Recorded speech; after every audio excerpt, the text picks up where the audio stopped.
Hi viewers, this is doctor Shilpa. నేను ఈరోజు ఒక ఫీమేల్కి, ఒక గర్ల్కి ఎన్ని ఎగ్స్ ఉంటాయి, ఎప్పుడైతే పుట్టడం జరుగుతుందో పుట్టుకతోనే తనకి 1 to 2 మిలియన్స్ వరకు తనలో ఎగ్ ఫార్మేషన్ అనేది, అంటే ఎగ్ కౌంట్ అనేది ఉండడం జరుగుతుంది. అంటే ప్యూబర్టీ అని చెప్తారు కదా మేడం, మరి ఎగ్స్ అనేది ముందే ఎలా వస్తాయి? కానీ ఎగ్ సెల్స్ ఏవైతే ఉంటారో ఊసైట్స్ అంటారు. ఈ ఊసైట్ని ఫస్ట్ ఫార్మేషన్ అనేది బర్త్ ద్వారానే వస్తుంది ఒక ఫీమేల్కి. అలా బై బర్త్ వచ్చిన తర్వాత ఎప్పుడైతే ప్యూబర్టీ అనేది, అంటే సెకండరీ సెక్షువల్ క్యారెక్టర్స్ కానివ్వండి, ఎగ్ ఫార్మేషన్ సెకండరీ ఊసైట్ అనేది డెవలప్ అయినప్పుడు వాళ్ళకి ఓవ్యులేషన్ అనే ప్రక్రియ, అండోత్పత్తి విధానం అనేది స్టార్ట్ అవ్వడం జరుగుతుంది. ఈ అండోత్పత్తి విధానం అనేది స్టార్ట్ అయిన తర్వాత నుంచి ఫర్టిలైజేషన్ టైమ్ కంప్లీట్ అయ్యేంత వరకు కూడా వాళ్ళకి పర్ మంత్ 1 or 2 ఎగ్స్ అనేది రిలీజ్ అవుతూ ఉంటాయి. For example, most of the members కి ప్రెగ్నెన్సీ జరగడానికి కావలసిన ఒక ఎగ్ నంబర్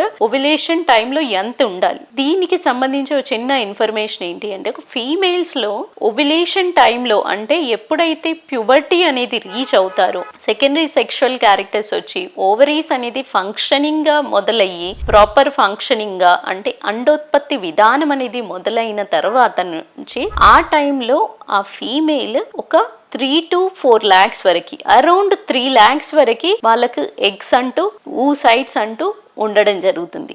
ఈ నంబర్ వైజ్ మనం కేటగరైజ్ చేసేది, కనుక్కునేది ఎలా?